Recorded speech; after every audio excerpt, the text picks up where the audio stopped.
All right, so for this part, I went ahead and wrote everything out ahead of time so I didn't have to write it while you were watching me because I feel like that would just be really boring. But so, in order to figure out any parts of this question, we have to figure out the probability that the dad is a carrier. To figure out the probability that the dad is a character, we have to figure out the probability that his grandpa's a carrier. And then we product rule them together because they're not mutually exclusive. So in order to do that, I have kind of a flow chart written out here.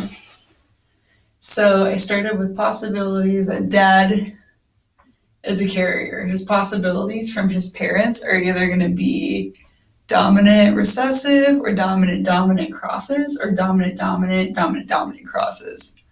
The dominant dominant cross is no chance of carrying. The dominant recessive times dominant dominant cross is a half chance of carrying, as I've illustrated in the Punnett squares here.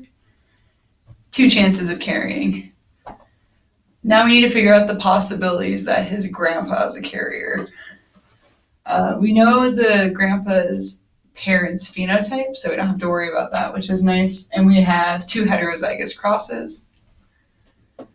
The probability that the grandpa's a carrier, based on that, we can eliminate the affected phenotype because we know that he's not affected.